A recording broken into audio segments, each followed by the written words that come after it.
tahu ini namanya bastion apa. Bastion itu adalah sebetulnya maksudnya kubu pertahanan ya. Jadi ini di pojok, paling pojok sendiri, cukup luas bastionnya. Ya, di sini untuk menembak kalau bila ada musuh di depan sana, ya, mereka menembak dari sini ya, dengan pertahanan tembok yang tebal ini, sehingga yang musuh yang di sana itu akan kesulitan menembak musuh yang berada di bastion ini. Ini sebetulnya adalah tempat kanon nih. Ini tempat kanon ya, atau meriam ditaruh di sini ya, posisinya di sini ya. Ini baru ya, terus dia kanonnya berada di sini ya, di sebuah ini tumpuan ini, lalu menembak ke arah sana ya. Seperti di benteng-benteng di daerah-daerah di mana yang pernah didudukin Belanda ya, posisinya itu selalu dekat dengan pemerintahan. Nah, kalau di sini keraton ya, di Banten pun juga sama, di Banten ya dekat pemerintahan. Jadi masih dalam jangkauan jarak tembak daripada meriam gitu. Ya, apabila mereka terjadi perselisihan, maka meriam itu diarahkan ke keraton atau ke pemerintahan. Di Solo juga sama, namanya benteng Vastenburg ya.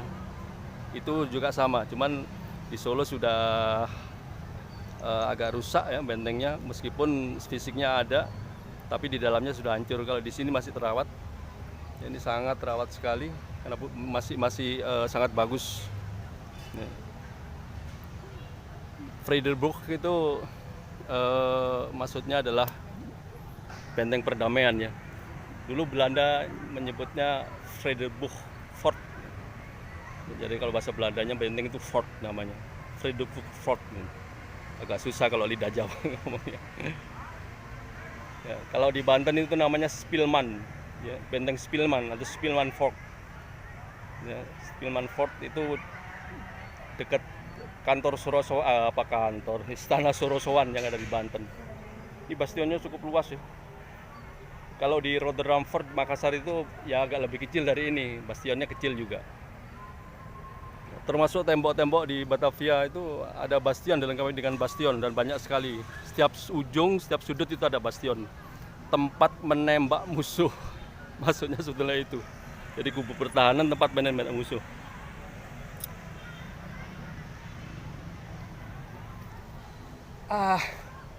Suasananya hujan, jadi gambarnya agak gelap, tapi nggak apa-apa sih. Untuk narasi cerita ya bisa lah, bisa berjalan dengan lancar meskipun masih rintik-rintik hujan. Berada di seberang jalan itu, di depan saya itu adalah Gedung Mataram ya. Gedung Mataram punya kesultanan ya. Dulu Bung Karno berkantor di situ ya, sebagai istana ya, karena dulu pemerintahan darurat. Beliau berkantor di situ waktu masih dalam keadaan darurat berdirinya Indonesia pertama kali. Kemudian ditangkap Belanda tahun 49 dan diasingkan ke Brastagi.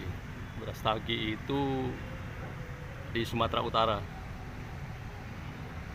bersama Bung Hatta, juga Sultan Syahrir. Posisi saya sekarang berada di bastion sebelah selatan. Ini bastion sebelah selatan dari benteng ya, benteng Friedeburg ya. Itu ada dudukan kanon ya, atau meriam. Ini sebuah bastion untuk kubu pertahanan ya, untuk menembak musuh. Nah, itu ada Bank Indonesia, itu kalau nggak salah dulu Javase Bank ya, itu zaman Belanda. Terus kemudian ada Pos en Telegraaf Kantor ya, sekarang jadi kantor pos. Nah kemudian itu ada gedung Nilmi. Nilmi adalah Nederland Indisch Levensverzekeringen, maskapai atau apa namanya, maskapai perusahaan asuransi zaman Belanda, perusahaan asuransi. Ini gedung-gedung tua banyak di sini. Itu nggak kelihatan apa gedung apa di situ. Nah, keraton itu tidak jauh dari sini. Dari seberang gedung itu, kemudian ada sungai, kemudian sebelahnya sudah keraton. Jadi meriam bisa sampai sana. Meriam posisinya di sini bisa sampai sana. Memang desainnya seperti itu. Jadi keraton masih dalam jangkauan meriam daripada apa namanya, benteng di sini. Ini adalah monumen serangan umum 1 Maret 1 Maret tahun 49. Ini ada monumennya tapi tulisannya di depan ya. Ini dulu luar biasa pasukan TRI ya, Tentara Republik Indonesia, menyerang Belanda yang menginvasi atau agresi Belanda kedua. Mereka sudah bermarkas di sini, kemudian direbut oleh TRI ya, Tentara Republik Indonesia, sekarang jadi TNI, Tentara Nasional Indonesia. Ini dulu ada kanal sampai ke sini muter ya. Kanal-kanal itu ya untuk kubu pertahanan saja sebetulnya, untuk mempertahankan benteng daripada serangan musuh. Ini sangat ramai sekali Jogja. Oke, lanjut.